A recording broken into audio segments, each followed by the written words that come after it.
Matt Toomua, have you seen conditions like what we saw Saturday Churchill Park, where the Fiji Drua took on and ended up beating pretty well in the end, the Western Force? They were wild. It was, it was crazy. I was watching it on my phone of all things, and I had to kind of keep refreshing it because I was like, geez, the quality is a bit pixelated here. But no, I wasn't seeing things. It was, God, you wonder, is it a safety? Is there a safety concern there? But geez, I'm glad they played there, and the Fijians showed that they can score tries, in any conditions. But geez, it was interesting. Well, funnily enough, actually, Simon Rawalui tweeted about that. What's it going to actually take to potentially cancel this game? It was wild for the first half. A good win for the Drua. We'll touch a bit more on that later on. There's some big thorny subjects coming up. The Waratahs, where to next? Do they stick by Darren Coleman? Do they go back to a former coach like Michael Checker? We'll talk about that. An awesome game between the Brumbies and the Reds up at Suncorp Stadium, where the Brumbies won 20 points to 19. But we're going to get straight, in fact, to the Rebels GM, Nick Stiles, who's joining us on the other side of this. And it's very, very warm welcome to the Rebels GM, Nick Stiles. Nick, congratulations. It's a good win over the Waratahs on the weekend. Yeah, thanks, Christy. Great to be on the show to start with. But yeah, it was a good win. It wasn't the greatest of games, but you know what it's like when you've had a couple of tough losses and so much going on off the field that just to get a win sometimes you don't care how it comes, you take it and then you can springboard off that moving forward. Yeah, what's it like? It's been an emotional and a fascinating few months, but when you manage to get a win away from home off the back of a couple of tough ones, that must do so much good for not just the playing group, but everyone that's associated with the Rebels, right? Absolutely, mate. Yeah, no, it's we're 3-3, so it's we're going okay. We're not playing our best football yet, but we probably knew with this group that it would take us till deep in the tournament to get to the point where we're playing football that we really feel represents us. But to still be 3-3 at 6 rounds in, I'll take that any day of the week. Yeah, and obviously the Drua coming up, and I think it might be the Highlanders after that. So a win away from home was quite important, particularly with a difficult probably end to the season. Yeah, Pup, definitely. Kevin did a really good job and the coaches targeting these 3 games. You got to win your first one, but we sort of came into this block of 3 weeks knowing that there were 3 crucial games for us against the Tars. As you said, the Drua at home on Friday, and then another home game against the Highlanders. Now, they're all teams that we're going to be competing with for, sort of 7th, 8th, 9th positions, and it was crucial to have a really successful 3-week period because they're like double points, aren't they? So, we've ticked one off and got to go again on Friday against the Drua.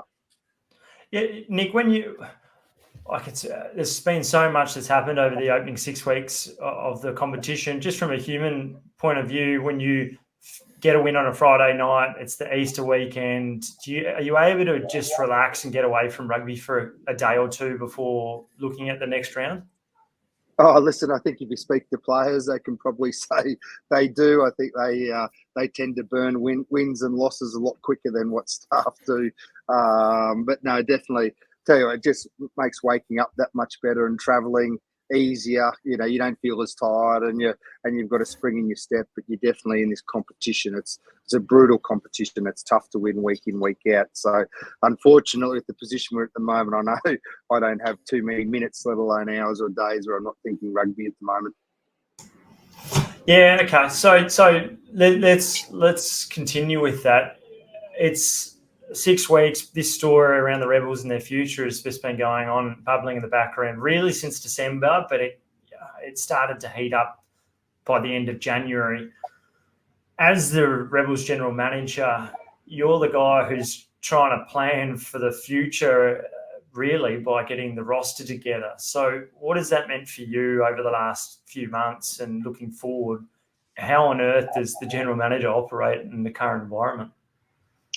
Yeah, listen, it's difficult. I think probably one of the things that through the first 6 weeks of the comp, as journalists do, you talk about performances, you break down who's playing well, areas teams need to improve on. But probably one of the things that hasn't really been discussed a lot about it is how hard it is for us at the moment. No other team in this competition is going through anything like we are. You've got families that a lot of them have relocated down to Melbourne.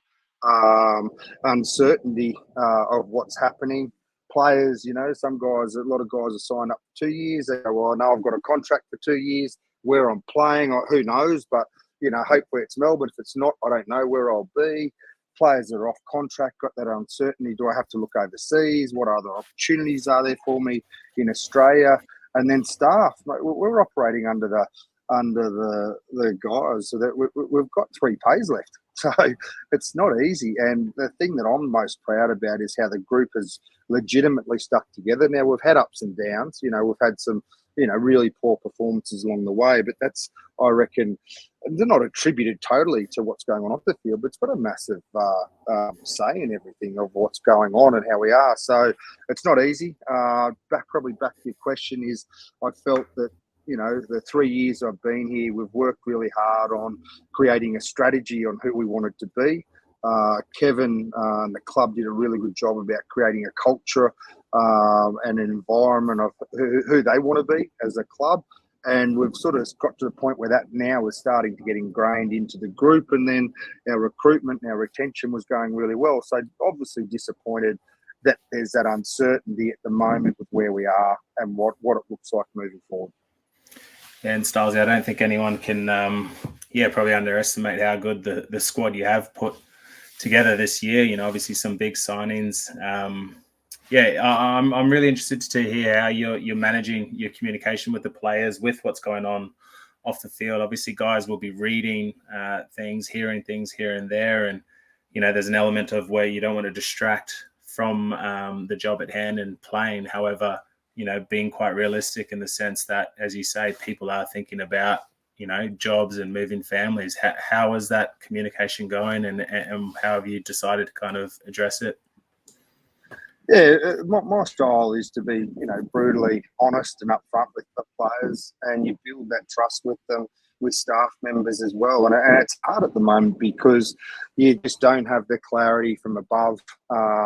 There's a voluntary administration process that's going on, so that there's all these sort of legalities that are there and that are very real. And for us being in the middle of it all, you just don't know. So my approach has been is just any news I get, keep everyone informed. Don't try and talk rubbish to them and lie.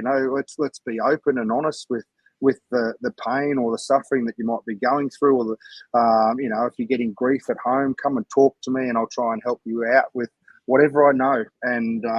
And probably the main thing is just keeping those lines of communication as open as they can be. And what happens in the press, don't read it, because we all know, Christy, everything that you read in the press isn't true. And take that with a grain of salt. And not saying the Raw at all. There's some incredible writers on the Raw, but don't get sucked into speculation, because there's so much of it out there that's just not true. Well, it's April 1 at the moment. It's just turned April. We're heading into the 7th match of the regular season. That's almost halfway through. Have you got an idea of when things might come to a head around your future? Could it be a fortnight's time, a month, at the end of the season? Is there any form of understanding around when the Rebels' future will be known? No, nothing definitive at all. We've got a Zoom meeting with Phil Waugh on Thursday. He's talking to the group. He hasn't spoken to the group as a whole, and I mean staff as a group, since everything happened. So it'll be good to hear from Phil again, just to get an update from Rugby Australia. And then there's other timelines around the VA process, and one of the things that it's amazing, isn't it? When you go looking for a new car and you're driving around the streets, you see all the new cars out there that you're looking at. It's a funny thing now, going through this administration process. I'd never really delved into the deep world of accountancy and the ins and outs and the laws of administration, and now you open up the paper and there's so much of it going on, and you read everything, go, yeah, I know what that means, I know what that is. But there's a thing called a DOCA, which is a deed of company arrangement. It's basically what the directors and administrators put together to try and work their way out of administration, and I know that's that's looming up soon. So it'll be interesting to see what that is and to see where that sort of forces or where that leads the future of the Melbourne Rebels to. Have you just put all your eggs in the Rebels basket, or do you yourself have to start thinking about what the future might be? Oh, everyone has to, Christy, and that's probably the hard part. It's I can't just sit here and hope that in 3 months' time the Rebels will still be here. I still got confidence that there is still hope for the club moving forward. But everyone's definitely looking, and that's the hard part because we're so. Pup's been down there. He knows there's great people involved in the club. We're passionate about the club. The local Victorian community are just outstanding. And you're so invested into the place. And so you want us to be here, but we've also got to be realists and make sure that we've got some options that if the worst did happen, that you can move on to something. Because we saw how brutal it was. Like when Rugby Australia took over the club on Feb 13 or 14, and there was probably 10 people made redundant, one being the CEO, that he was redundant that day and his pay stopped that day. And so we know how brutal it is, and we've seen what's happened. So everyone's definitely got an eye elsewhere, but we might be at the club. We might get to like someone like a Taniela Tupou, and you know him better than anyone pretty much in Australian rugby, I'd say, in a moment. But before then, and you touched on the community aspect of rugby in Melbourne, what have you noticed around rugby in Melbourne, having been in Japan with Kintetsu, having played all around the world, and obviously spent so many years embedded in Queensland rugby, which is one of the real bedrocks of Australian rugby and the foundations there? Yeah, how's it? Pup's been here. He's from Victoria originally himself, family down here. And I was the same. I was actually born in Melbourne, left when I was a young kid, and still got a lot of family down in Melbourne. And the interest in rugby down here is real. It's not make believe. It's not fake. There's these fantastic communities that now of players, both boys and girls, that have grown up now watching the Melbourne Rebels and have got something to aspire to be now. And they're coming through the pathways. And, I could tell you a couple of players that I believe we've got now, sort of 18, 19, 20-year-old bracket, will be future Wallabies from Victoria. So it's a really good community down here. And I do worry if the Rebels didn't exist, what would happen to those pathways. Okay, so Taniela Tupou, he's the guy that's been in the press for so much over the time, probably right throughout his career since he was a YouTube hit sensation. He's a guy that's been linked to Leinster in Ireland. There's big $1 million contracts in France floating about. I'm sure he'd be able to get one himself in Japan. Matt Toomua last week said that overseas wouldn't be the worst thing for him. What do you see in a Taniela Tupou, and do you think that Australian rugby is best served by having him on shore regardless of what happens over the next 12 months with the Rebels? Yeah, definitely. He's firstly, he's locked in for 2 years. I think there's, all these paper talk coming out saying that he's Leinster's interested, and that's great. Well, they can be interested with him outside after 2025 because he's contracted through to then. Whether we're here or not, he's still got a binding agreement with Rugby Australia. But I personally believe with what Taniela's had over the last couple of years, with the injury profile that he's had, he's best being managed very closely at the moment just to get his body back to full strength. I reckon you've seen his performances increasing and getting better each game of Super Rugby. Definitely not at his best yet, but I believe that's also when you're that big and powerful. I never had that issue, I was a plotter,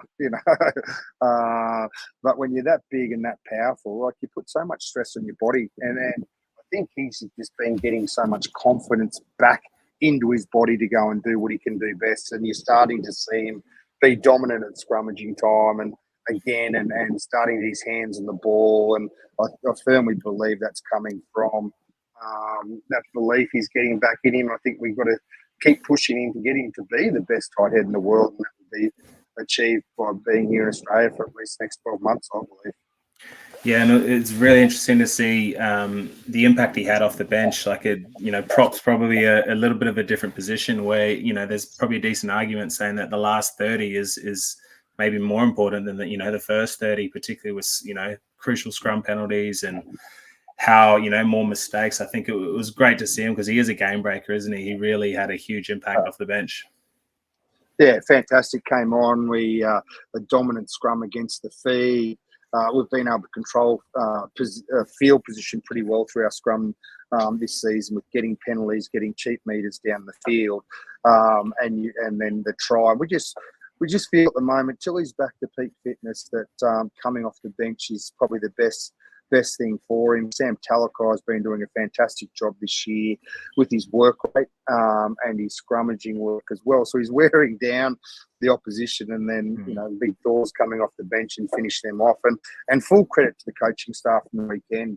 We sort of looked at the draw early on in the year. We saw that the Waratahs would be coming off a 6-day turnaround from Fiji. We didn't know it would be an extra 10 minutes of game in 40-degree heat, which was fantastic for us. By that. Yeah.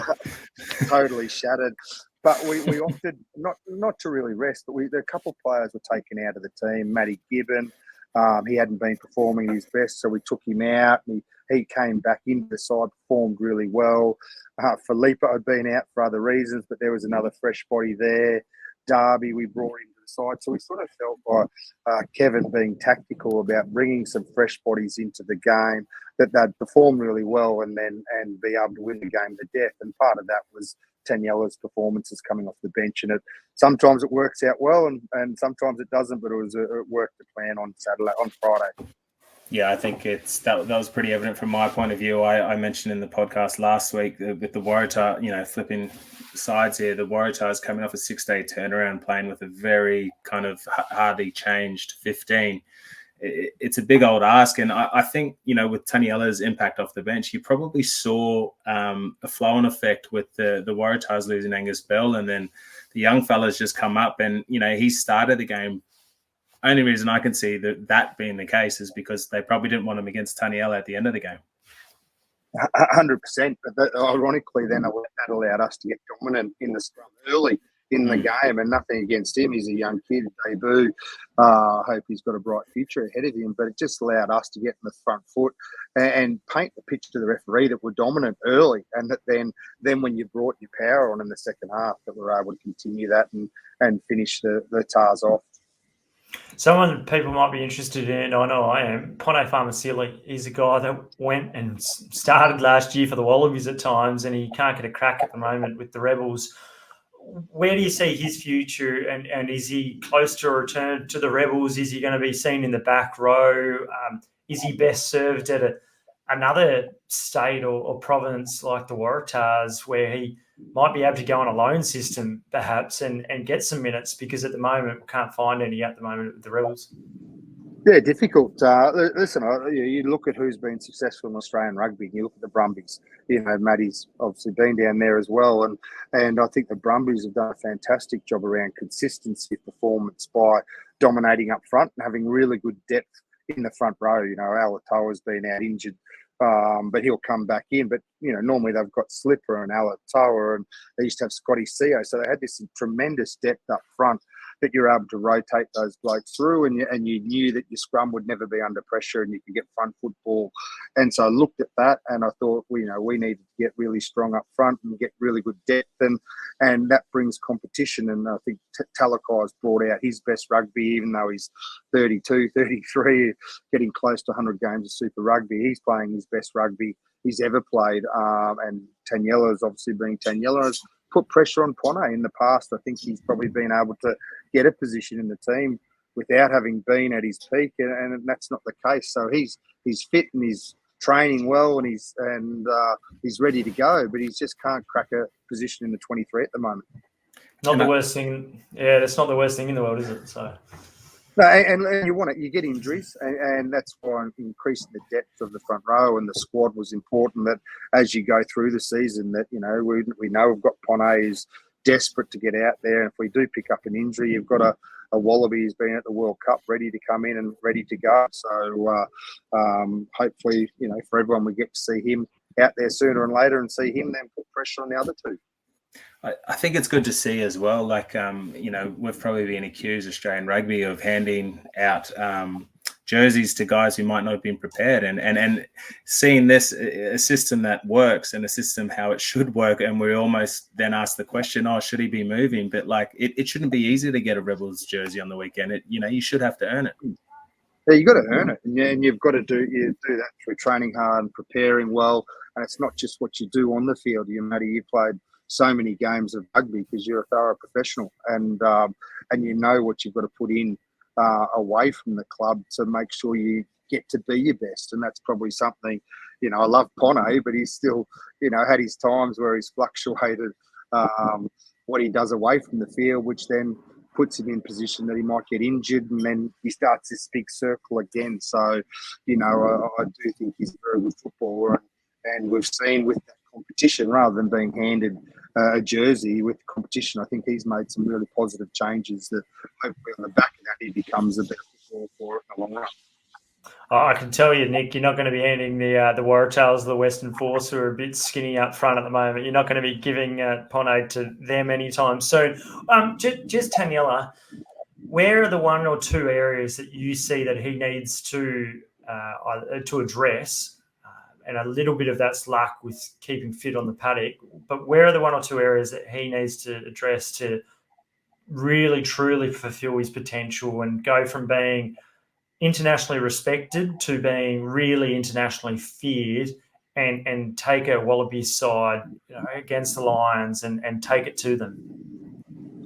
Yeah, good question there. When you get to international level, he's had some really good moments, but you want to see that tight head performance, that he's consistent week in, week out, that he just totally dominates, and we can be led around the park by him. But I do honestly think it's probably about those repeat work efforts for him.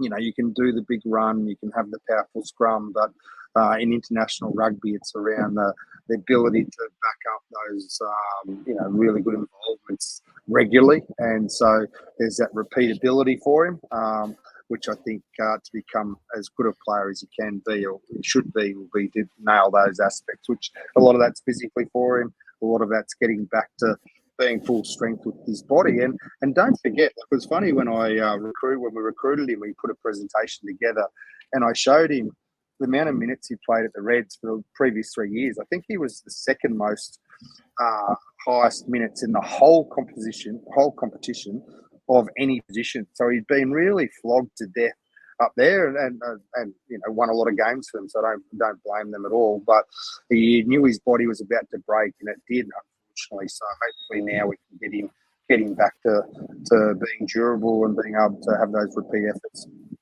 Stilesy, the modern game, like particularly you look last year Test match, South Africa having a 7-1 split, and really using their bench as a tactical kind of advantage.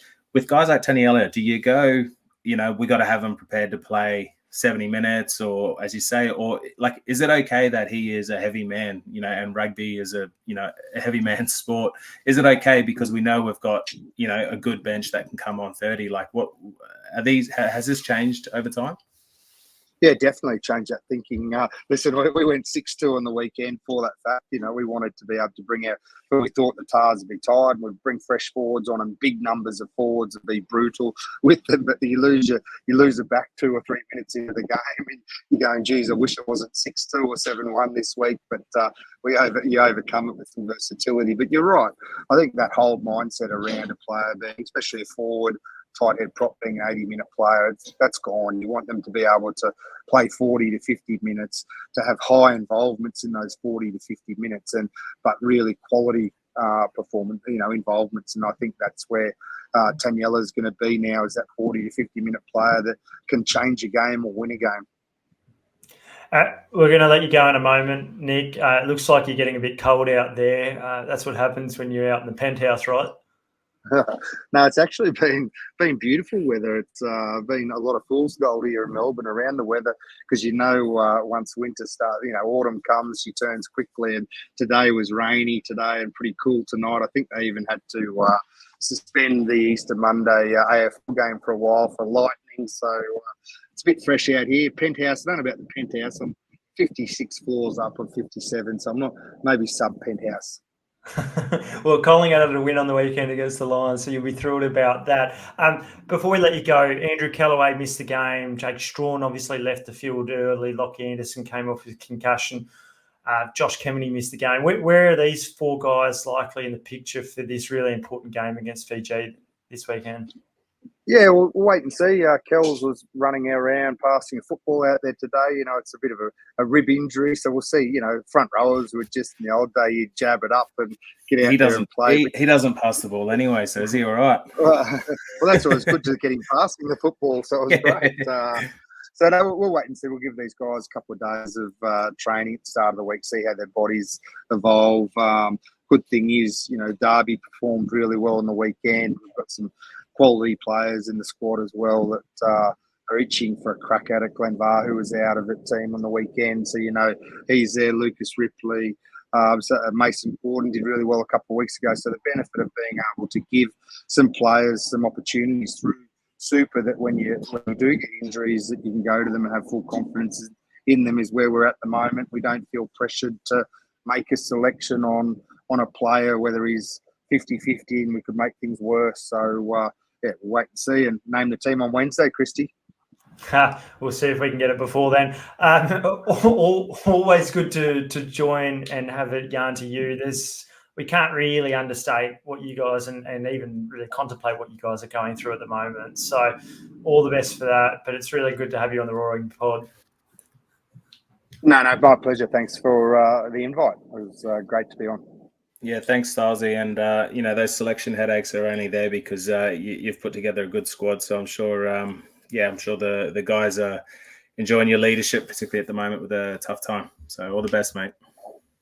No, thanks, Pup, and likewise, good luck to you. Mitsubishi been going well. I still follow Japanese rugby very closely, and the Dyna Boars have been having a good season. I know 4 or 5 weeks to go. It's going to be interesting finish for the year. It will be a ripper. No, I appreciate it, Stalsy. Awesome to be joined by Nick Stiles, and he's a guy that's got a lot on his plate, so we do appreciate him sparing it to join the podcast today. Hey, the side that they knocked off on the weekend, 27-21, the Waratahs at home in Sydney, that's an almighty blow for Darren Coleman's Tars.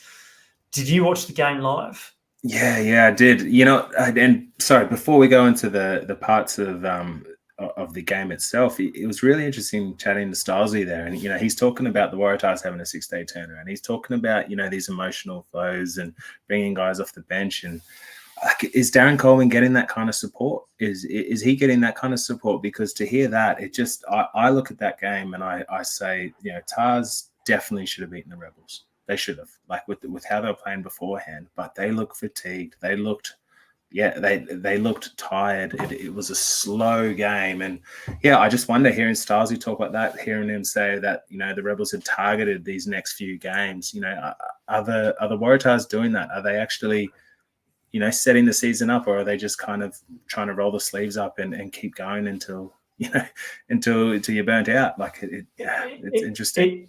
Well, you brought it up last week, so it was apt and it was fair enough to bring it up again today. And you think about someone like the Fiji Drua, they beat the Force on the weekend, and they've now won 8 from their last 9 home games. That tells you that they're a bloody difficult team to beat at home. And to your point, they have gone, you know what, we're probably not going to win this. Do we give some a cap or two, a jersey or two, or extra minutes to 1 or 2 different players? I think what you said at the end there, give minutes. It's not we're going to lose, but it is difficult. But also off the back of us, coming back with a 6-day turnaround with a match that against another Australian team, you must win and you should win.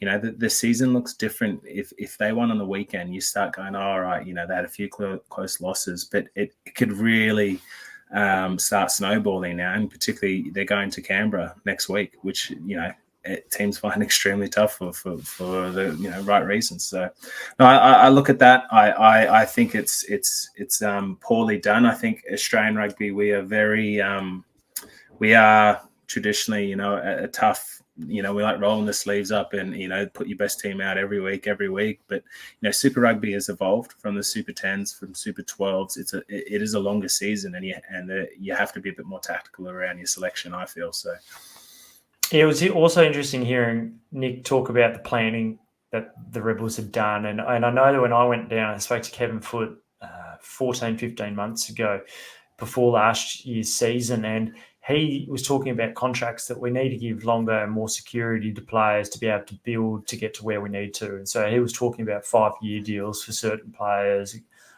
for coaches, to try to ensure that everyone, including the board, the players and fans, were cognizant of where this group's going to go. Changing tact a little bit, I can't see how the Tars, if Angus Bell plays that game, he had a disc injury. Whether or not he misses the next couple of weeks, we'll see. That came up last week. It didn't occur necessarily against the Drua in Fiji last week, but they lose Ned Hannigan, they lose Charlie Gamble. Once those three guys were ruled out on the eve of the match, I just thought this is going to be a really difficult game, particularly off your comments a week ago as well. Yeah, the 6-day turnaround's a big thing. Like, in isolation, playing a game, playing 6 days later, yeah, sure, you should be able to get up. The program should cater for that. But it is like we're starting at the middle part of the season. There are a lot of tired bodies. There are a lot of emotional highs and lows from these close wins or close losses. But it was only a few weeks ago we were talking about the Tars flying, beating the Crusaders, and how that's changed in 4 weeks. So yeah, look, I don't want to harp on it. I am very much of the belief that is DC getting help, assistance in this part, because I don't think it's his job to be doing that. I think he needs to have someone like a Nick Stiles who's looking long term, who's looking, a few weeks into it, saying, okay, how are we going to manage the, our bigger bodies, with the flight over, flight back, short turnaround, and I from, I guess the proof's in the pudding. It doesn't seem like he has that support at the moment. Well, Andrew Blades was, the former World Cup winning prop, turned Wallabies assistant coach at times. He left his job last year, where he was very much like Nick Stiles, the general manager of the Waratahs, also acted as the scrum coach. So DC, in many respects, has kind of been doing two roles, and perhaps he saw a future as well as general manager if indeed the Waratahs wanted to go in a different direction as head coach. Perhaps it's still open, but it's going to be really difficult having only won from their opening 6 games when it was revealed earlier in the year that the Waratahs board would make a decision 5 rounds into the comp. If you look at the results at the moment, it seems like it's only heading to one way, without necessarily putting the cart before the horse and saying Darren Coleman's gone. There will be conversations in the background around who might be there to replace him if indeed they do head down that direction. There's some candidates who are more experienced than others, but I wrote a story today, and I know that the Sydney Morning Herald touched upon it. I had a good chat with Ian Payton on Friday evening following the game as well, around who might they turn to. And Michael Cheika is the most obvious guy. He's in France at the moment, looking for a job. He won the only title with them back in 2014, which 10 years ago, so they were thinking about that. Czech better than most. A couple of World Cup campaigns there. A few other candidates, Nathan Gray, who's the current junior Wallabies coach, former Tars assistant, Cheika's former right-hand man, Andy Friend, who's just spent 5 years up in Ireland, Jason Gilmore, who's the current assistant coach with the Waratahs, he's the current Australia A coach too, and perhaps even a left field option like a Stephen Hoyles, who led Randwick to the Shoot Shield title last year and has spent time with the Australian Sevens program as well. Is there someone out of that list, or 1 or 2 guys, you know them all pretty well, like what's your initial instinct around which way this might go? Yeah, as we're speaking before the pod, I think we went through the names, and I've got a kind of a personal affiliation with most of the guys, which shows that you probably played a little bit too long. But no, look, I look at that, and you look at a guy like Czech, obviously only Waratah coach to win the competition. What's in it for him? What can he achieve there? And I think your point about potentially getting back to the Wallabies, that's probably a pretty decent carrot considering what's coming up, particularly with 2027. But I look at it and I go, well, are we going to say that the last 3 years with Darren Coleman was a waste, and then we're just going to throw the baby out with the bathwater and start afresh? Like, I really hope we just stop making the same mistakes, And do we have someone in there who is seeing what's happening? Saw what Darren Coleman did well and what he maybe could have done better, and then at least give it a springboard to whoever is potentially the next coach. And I worry about that because we have a tendency to treat our coaches and just get rid of them and start afresh. And there is no kind of long-term type of planning. When Checker left, there was a decent, fall off afterwards. Was there someone there, particularly on like a general manager or a CEO, who has actually got that stability and kind of can see the team move forward? And the head coach is just a part of that journey. So. Yeah, I worry about that. Yeah. You're not the only person. I got a text message from someone closely involved in Australian rugby who said the exact same thing. What's happening from a high performance perspective? What's the player accountability in here? Where's the responsibility? Who's to blame? It's surely not just the head coach. And I do tend to agree. I know in the NRL, the AFL, you generally get sacked, a coach finds a job elsewhere. And to your point around, we don't do a great enough job about keeping these coaches. I know I wrote a story about it last month.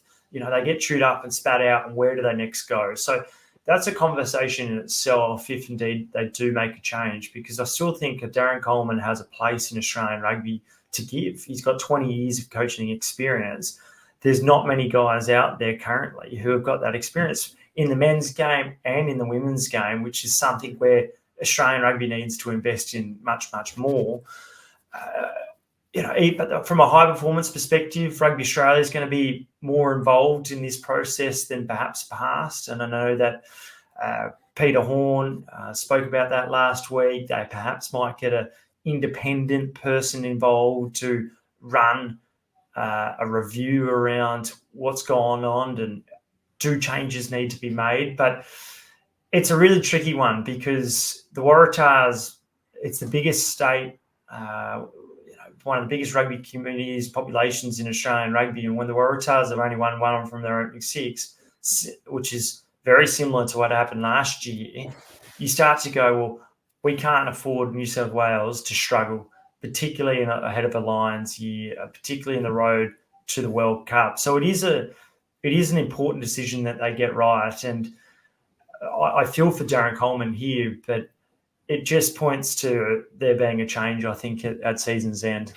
Yeah, look, no one's going to – I'm not going to stand here and say, 1 from 6 is acceptable. It clearly isn't. I just want to delve further into it. Like if Darren Coleman's feeling pressure from, above, and then he's picking his team based off getting some short-term results so, he can keep his job, I feel that's a failure from above. Like he shouldn't be under that kind of pressure because we should be looking at the season with everything else in context. And I feel we have a tendency in Australian rugby to go to the shiny thing, to go to the new, sugar hit. Eddie Jones, perfect example. Look where that's kind of left us. We had some kind of long-term planning before that. And it's nice to see us get someone like Peter Horn into the environment, into the Australian rugby. And I would like to see that, kind of translated down to a club level, because I feel, if anything, there's probably more to do there. And rather than just throwing out, what we've done the last few years and getting a new one, maybe actually put some long-term planning in place, because it's, a team like the Waratahs is so important to Australian rugby. We need them to succeed, and not just short term, but long term. And I think, there needs to be a bit of planning around that. One team that is flying, though, at the moment is the ACT Brumbies. It's a tough thing to go up to Brisbane and beat a Les Kiss coached Reds side that has gone from strength to strength this year. But that was a first-class victory. It was described as test match intensity by Les Kiss himself, as well as Justin Harrison. What were your thoughts on the game? Yeah, look, I think that last point you mentioned, test match intensity. I don't think I've seen a Australian derby in the last few years, if I'm being honest, that has had that. Back in the day, you'd have your Queensland, New South Wales. When I was playing the Waratahs versus Brumbies or Brumbies versus Reds, you could earmark them, or you could pin them, and you knew they were going to be high level, and I still remember how intense they were. And I reckon the last few years it's been a little bit up and down in terms of that intensity, but this game delivered. I thought it was great, and it was obviously we're going to give plaudits to the Brumbies, but the Reds were brilliant as well, and they could have easily won that. Well, you look at the way that they started, and they were so quick. They were playing with such accuracy early on, and clearly they get the opening try in the first couple of minutes through Josh Fluke, perhaps a bit fortuitous with the ball going through Hunter Paisami's hands, but then there's a couple of try. Indeed. There's a couple of try savers, Corey Toole and Charlie Cale, which were, I thought, so pivotal in just blunting that momentum that the Reds had in that opening 10 minutes.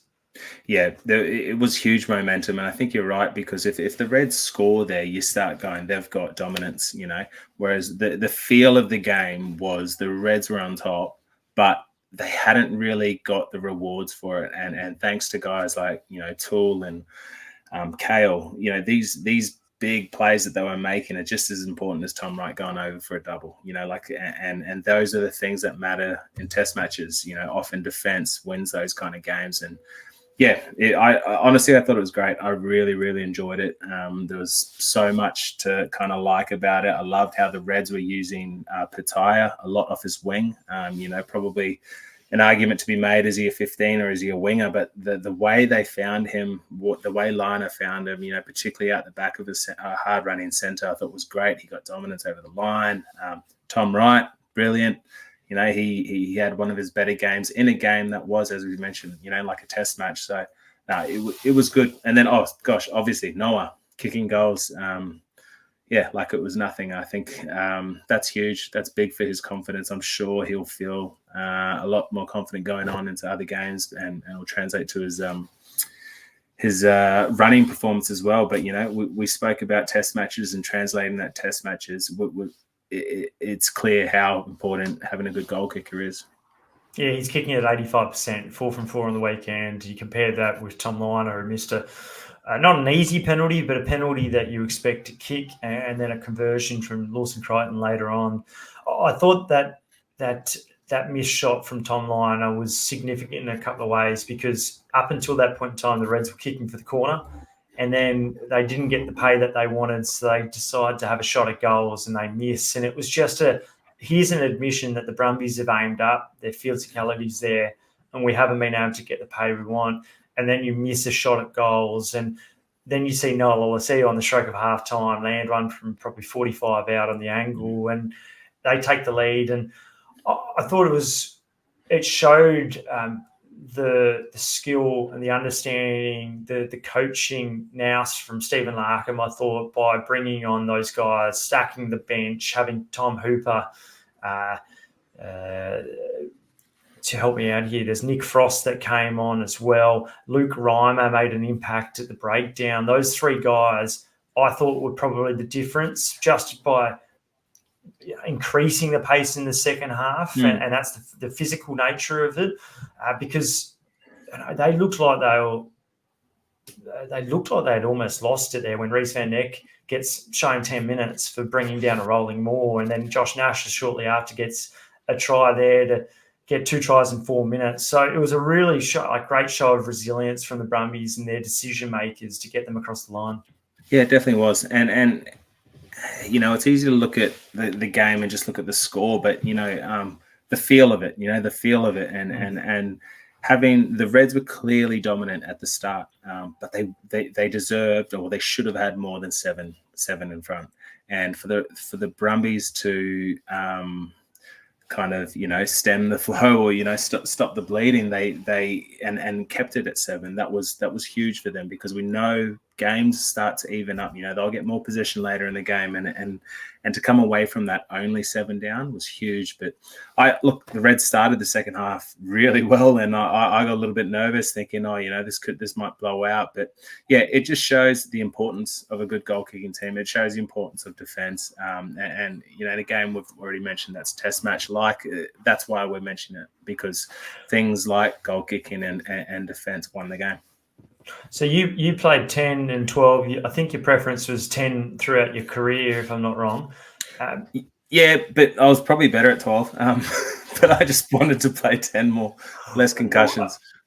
The reason why I bring that up is because Jordan Bataya's preference is to play fullback. He's made that point known throughout his career. He's played a fair bit of 13 as well. I'm curious. He was training at 12 at stages last year under Eddie Jones's Wallabies environment. I still think there's actually a place potentially there if you're wanting a bigger ball runner at 12. But for someone like Jordan, you know him, your family, where do you think his best position is? Because you touched upon it just beforehand around the wing and fullback, but he did thrive out in the wing. Yeah, he did. And look, in that team, I think, him playing at winger is definitely, they're not losing anything, particularly with a guy like Jock Campbell at 15. So I think the question, it needs context. Are you going to be using them? If you're not going to use them, then chuck them at fullback where he can get more touches. If you're going to be using them, first phase, second phase, out the back, hitting hard lines, then great. I think it's very easy to, when you're a player, I always wanted to play one more in because I want to touch the ball more. But, my preference isn't necessarily what's best for the team. And, we've got to see what is actually best for the team and then, pick based on that, pick based on strengths of other players. Having Jock Campbell, who is, a great link-up player. So then, finding ways to get Jordan involved, I think is great. It's a tricky one. I don't think the player's preferences is necessarily the moral true north. The team has to kind of supersede that. It was fair enough touching upon the fullbacks there, and Jock Campbell is a quality player that the Reds will desperately try to keep, I think, this year. Mac Reilly, another one I think is impressive, hard work, just does the simple things quite well. Tom Wright, quality performance once again, and it seemed like he almost was doing less on the weekend. The tries that he did, they weren't trying to conjure something up out of nothing. He just was well taken a step on the outside, managed to hold Jock Campbell once or twice and get past him. They now host the Waratahs this weekend. It's a big game. It's probably the match of the round, and it's broken into 4 matches over the next 3 weeks with a couple of buys in there for the various sides. It seems like the favourites here will be very much the Brumbies. Do you give the Tars a chance, or without Angus Bell, is it going to be an almighty difficult task heading down to a GIO stadium, Bruce Stadium? Yeah, look, a fully fit team. It's a tough gig playing down there, and as I say, I don't want to harp on it, but then you look at Drua away, Brumbies away. That's as hard as it gets in this competition. So you have to win your home games against the Rebels, which they haven't. I think it will be tough. On Tom Wright though, I was lucky enough last week. I went down to watch the Brumbies train, and I was really interested, and I was taken aback by how much of a leadership role he has in that team. I spoke to someone a couple of days ago and saying, who are the leaders in that team with with Allen not there, and Tom Wright was front and center. Even though he's a fullback and he's out of the way, and you saw once he scored a try on the weekend, there was a quick shot. Stan went to a huddle. Yeah, he was usually a fullback comes in and starts talking. You say, "Shut up, mate, and get back." He's not even close enough to the action, but Tom's a leader. He's influential. People follow him, and you can see that. So I think it's really cool to see how he's responded to what would have been a difficult year last year. Yeah, what else did you notice from your stepping into your own digs there last Thursday? Yeah, it was good. So I went down to just have a watch of training, and just because interested in a bit of a rugby nuff. But they've got a good program there. It's not by fluke. They had a little bit of a testy kind of a session where you could argue it was a bit scrappy. But I was really interested to hear the chat in the huddle afterwards, where guys like Tom Wright and Ryan Lonergan and Darcy Swain were saying, like it's an ongoing process. What could we have done better? And there was just a really open communication, real honest. They're a team that I enjoyed when I was there, that were very, very hard on each other, and it was very, very much player led and coach supported. And it's they've got a good thing going now. And I don't think it's not a fluke that they're winning on the weekends. Yeah, well, when they get Alan Alonso back as well, they're going to be an almighty difficult proposition anywhere they go. We touched upon it right at the start of the pod. Those conditions in Lakatoka were just extraordinary.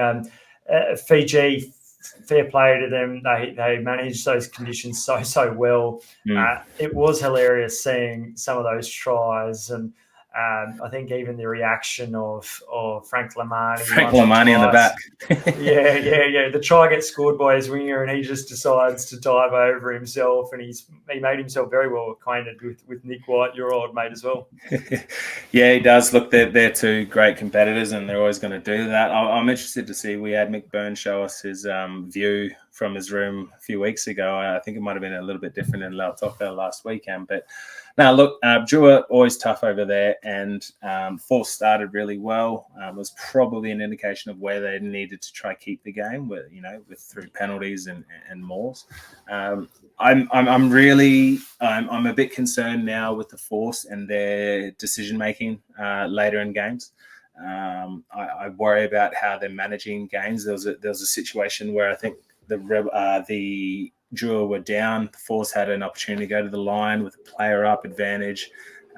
Chose to go for the points, which sure could do that. But then later in the game, again, even later, they needed 2 scores to get a bonus ball. Yeah, a scrum, and like a scrum from in front, wasting time. Like that ball should be tapped and gone, and just you should be going for it. And I'm wondering, is Donaldson having these conversations? Is Isaac Fines, is he having these conversations with his 10? Because for me, that's an error that they shouldn't be making. Because if you leave Lautoka and you come away with a bonus point, you probably go, oh yeah, it would have been great to win. But realistically, a bonus point away in those kind of conditions, fair enough. But they gave themselves no chance by choosing to scrum late in the game, which.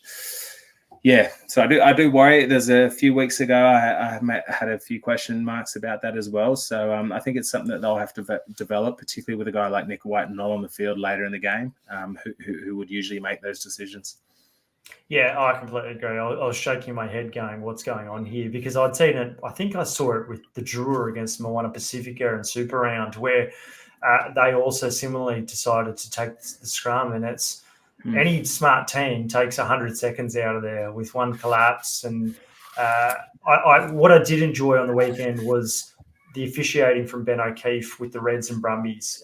There was a few scrum resets around that 74th, 75th minute, and it was immediately time off in between the three of them. So we need to see more of that, particularly in the last 10 minutes. And just on that, we do. But also, forwards, props, sure, they're mostly pretty stupid, but they know how to waste time. And we look, as a player, we would do it all the time. When you have a player when you're down a player, so you need to get through that 10 minutes to manage a yellow card. You'll get in scrum, and then just before they call engage, we'll get a prop to kind of stand up and go, oh, he didn't like the footing, he didn't like the space, clock goes another 45 seconds, and they know how to manage this. They do it all the time, just managing, oh no, he's a little bit close, oh sir, stand up, reset. It's all part of the game. And like I said, I've used it many times in the past. And so to see Ben O'Keefe be aware of that, great. There's a safety issue in terms of rushing scrums. So I just think let's stop the clock. Just stop the clock. Easy. It's the simplest solution, and you know what? I've never heard of a broadcaster worry about a game going a little bit longer either. So I don't think the companies sponsoring it will be too filthy as well. More airtime for them. So now, even if it's the last 10 minutes, because if we're worried about games going too far, just kind of understanding that. However, it seems a bit weird to apply a rule for 10 minutes of the game and not the previous 70. But teams use it. It should needs a reaction, I guess, or a response. Yeah, that'll be fascinating. Look, we had a nice comment late last week on the Apple app, and I think it's probably fair to draw attention to it. And this guy, Chicken Carcass, whoever it is, it's a great name. So thanks very much to that. But Matt, Toomua, and Christy have a good thing going. Always a good rugby chat.